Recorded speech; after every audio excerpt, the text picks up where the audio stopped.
हरे कृष्ण। श्रीमद् भागवत पुराण में भागवतीय स्तुति पाठ के अंतर्गत आज हम लोग भ्रमर गीत का पाठ करेंगे। भ्रमर गीत 10वें स्कंध के 47वें अध्याय में और 12वें श्लोक से लेकर और 21वें श्लोक तक भ्रमर गीत का वर्णन है। गोपियां एक भ्रमर से कह रही हैं। ये प्रसंग तब का है जब कृष्ण मथुरा चले जाते हैं और वहां से ब्रज का समाचार जानने के लिए उद्धव जी को भेजते हैं। उद्धव जी वृष्टि वंशों में एक प्रधान पुरुष हैं, भगवान के प्यारे सखा मंत्री हैं।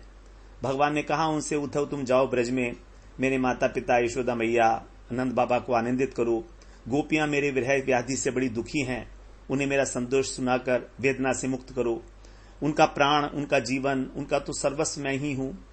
मेरे यहां आने से वो मुझे ऐसा समझती हैं कि मैं उनसे दूर हूं। मेरा स्मरण करके वो बड़ी अति व्यग्र हो रही हैं। मैंने उन्हें वचन दिया था मैं आऊंगा, मैं ही उनकी आत्मा हूं, इसलिए वो मुझ में ही हमेशा तन्मय रहती हैं। उद्धव जी कृष्ण के कहने पर जब ब्रज में आए तो उनका बड़ा स्वागत हुआ। उद्धव जी ने माता पिता के वात्सल्य भाव की बड़ी प्रशंसा की और कहा कि आप शीघ्र ही कृष्ण को अपने पास देखेंगे, क्योंकि कृष्ण तो सभी प्राणियों के अंदर हृदय में विराजमान है। कृष्ण के अतिरिक्त तो और कोई वस्तु है ही नहीं। वास्तव में तो वे ही एक वस्तु हैं, वे ही एक परमार्थिक सत्य हैं। इस प्रकार नंद बाबा से बातें करते हुए सारी रात बीत गई। गोपियों ने प्रातःकाल देखा बाबा के दरवाजे पर रट खड़ा है और कृष्ण से मिलती जुलती आकृति वाला कोई पुरुष वहां पर। उद्धव जी उन्हीं को देखा, परिचय पाने के लिए उतावली हो गई, चारों ओर घेर कर खड़ी हो गई। जब पता लगा कि कृष्ण के प्रिय सखा हैं तो उनको आसन पर बिठाया और कृष्ण की स्मृति में डूब गई। बिल्कुल भूल गई कि किसके सामने कौन सी बात करनी चाहिए, कौन सी नहीं करनी चाहिए। एक गोपी को स्मरण होता है कृष्ण की मिलन की लीला का उस समय। तभी देखती हैं सामने एक भौरा गुनगुना रहा है। बस उन्हें सोचा कि ये मुझे रूठी हुई समझकर कृष्ण ने मनाने के लिए मुझे एक दूत भेजा है। तो इस प्रकार से भौरे से कह रही हैं, हे मधुप, तू कपटी का सखा है, इसलिए तू भी कपटी है। तो हमारे पैरों को मत छू, छूटे प्रणाम करके हमें क्यों अनुनय विनय कर रहा है। हम देख रही हैं श्री कृष्ण की वनमाला हमारे सौतों के वक्षस्थल के स्पर्श से मसली हुई है और उसका पीला कुमकुम तेरी मूछों पर लगा है। तू स्वयं तो किसी पुष्प से प्रेम करता नहीं, यहां से वहां उड़ता है। जैसा तेरा स्वामी है वैसा ही तू है, इसलिए तू जा, उन मथुरा की जो मानी नायिकाएं हैं उनको मना। यहां पर तेरी आवश्यकता नहीं है। जैसे तू काला है वैसे वे भी काले हैं, जैसे तू पुष्पों का रस लेकर उड़ जाता है वैसे वे भी निकले। एक बार बस उन्होंने अपनी अथर सुधा में पिलाई और हम भोली भाली गोपियों को छोड़कर चले गए। पता नहीं सुकुमार लक्ष्मी उनकी कैसे चरण सेवा करती हैं। निश्चित रूप से बड़ी भोली भाली हैं लक्ष्मी जी, उनकी चिकनी चुपड़ी बातों में आ गई होंगी। तभी हम तो वनवासी ठहरी, हमारा तो घर द्वार भी नहीं है, तो हमारे सामने तू यदुवंश शिरोमणि कृष्ण का गुणगान क्यों कर रहा है। हमारे पास तेरी चापलूसी नहीं चलेगी, हमारे पास तुझे देने के लिए कुछ नहीं है। तू चला जा यहां से, जा कृष्ण की उन मथुरावासी सखियों के सामने उसका गुणगान कर। वो कृष्ण को जानती नहीं है ना, वो तेरी प्रार्थना स्वीकार कर लेंगी और तुझे मुंह मांगी वस्तु दे देंगी। हमारे पैर पर तो अपना सिर मत टेक, क्योंकि हम जानती हैं तो उन्होंने विनय करने में बड़ा कुशल है। कृष्ण से ही सीख कर आया होगा तो ये सब कुछ। उन्हें पता है कि किस प्रकार से चाटुकारिता की जाती है, लेकिन तू समझ ले तेरी दाल यहां नहीं चलेगी। देख, हमने तो उनके लिए अपने पिता पुत्र सब लोगों को छोड़ दिया, लेकिन वो इतने भी कृतज्ञ नहीं निकले, बड़े निर्मोही हो गए, हमको छोड़कर चल बने। अब तू ही बता, क्या ऐसे कृतज्ञ के साथ अकृतज्ञ के साथ हम संधि कर लें? क्या हम उन पर विश्वास करें? अरे हम तुझे बताती हैं, जब वो राम बने थे तो उन्होंने कपिराज जो बाली था उसको छिपकर, व्याध के समान छिपकर और बड़ी निर्दयता से मार दिया था। और बेचारी शूर्पणखा, वो तो कामवश उनके पास आई थी, उसके नाक कान काट लिए, कुरूप कर दिया।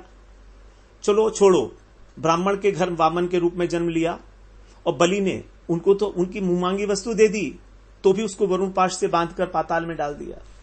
ऐसा कोई होता है क्या? इसलिए भैया हमको किसी भी काली वस्तु से मित्रता करनी ही नहीं है।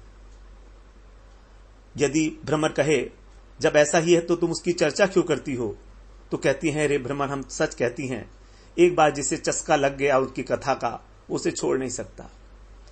हम चाहने पर भी नहीं छोड़ सकती, क्योंकि उस लीला का एक कण भी यदि हम स्पर्श कर लें और उसका हमें रसास्वादन हो जाए तो उसके राग द्वेष सुख दुख सब छूट जाते हैं।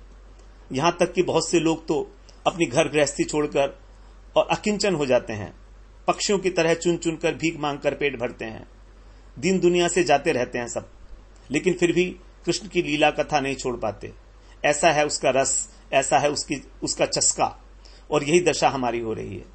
जैसे कृष्ण सार मृग की पत्नी भोली भाली हिरणी व्याध के सुमधुर गान का विश्वास करके उसके जाल में फंसकर मर जाती है, वैसे ही हम भोली भाली गोपियां भी उस कृष्ण की कपट भरी मीठी मीठी बातों में आ गईं और उसको सारी बातों को हमने सत्य समझ लिया। फिर कहती हैं कि हे कृष्ण के सखा, जान पड़ता है तुम जाकर कृष्ण के पास हमारा संदेश देकर फिर वापस लौट के आ गए। प्रियतम ने तुम्हें दोबारा से मनाने के लिए भेजा होगा हमारे पास। ठीक है, तो हमारे लिए सब प्रकार से माननीय हो। बताओ क्या चाहते हो, हमसे जो चाहो मांग लो। सच बताओ, क्या तुम हमें वहां ले जाना चाहते हो? अरे हम तो वहां जा चुकी हैं, अब तुम हमें वहां ले जाकर क्या करोगे? क्योंकि उनके वक्षस्थल पर तो उनकी प्यारी पत्नी लक्ष्मी विराजमान है, हमारा निर्वाह उनके साथ कैसे होगा बताओ तो।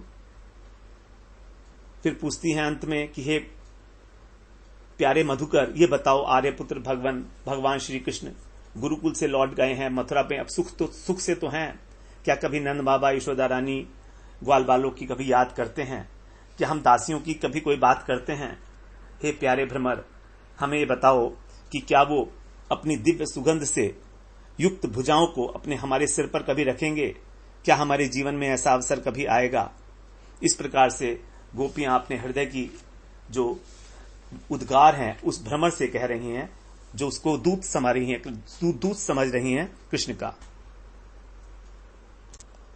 अब कह रहे हैं गोप्युवाच मधुप की तव बंधो माय स्पृशांघ्रिम सपत्न्या कुच विलुलित माला कुंकुमश्म शुभेण वहतु मधुपते स्तन मानिनीनां प्रसादम् यदु सदसि विडम्ब्यं यस्य दूतस्त्वमीद्रे सकृधर सुधां स्वां मोहिनीं पाययित्वा सुमनस इव सद्यस्तत् येजस्मान् भवादृक् परिचरति कथं तत् पादपद्मं तु पद्मा यपिबत हृतचेता उत्तम श्लोक जल्पै किमिह बहुषडङ्घ्रे गायसि त्वं यदूना मधिपतिमग्रहाणां ग्रतो नः पुराणम् विजयसख सखीनां गीयतां तत्प्रसङ्गः क्षपित कुचरुजस्ते कल्पयन्तेष्टमिष्टाः दिवि भुवि च रसायां का स्त्रियस्तद्दुरापा कपटरुचिर्हास भ्रूविजृम्भस्य यास्यु चरणरज उपास्ते यस्य भूतिर्वयं का अपि च कृपणपक्षे ह्युत्तमश्लोक शब्दः विसृज शिरसि पादं वेदम्यहं चाटुकारैरनुनय विदुषस्तेभ्यत्ये दौत्यैर्मुकुन्दात् स्वकृत इह विसृष्टा पत्यपत्यन्यलोका व्यस्रजद कृतचेता किं नु सन्धेयमस्मिन् मृगयुरिव कपीन्द्रम् विबध्ये लुब्धधर्मा स्त्रियमकृतविरूपाम् स्त्रीजितः कामयानाम् बलिमपि बलिमत्वा वेष्टयद्ध्वांक्षवद्यस्तदलमसित सख्यैर्दुस्त्यजस्तत्कथार्थः यदनुचरित लीला कर्णपीयूषविप्रोट् सकृदधन विधूत द्वन्द्वधर्मा विनष्टा सपदि गृह कुटुम्बम् दीनमुत्सृज्य दीना बहवः इव विहंगा भिक्षुचर्याम् चरन्ति वयमृत्युमिव जिह्म व्याहृतम् श्रद्धधाना कुलीकरुतमिवाज्ञा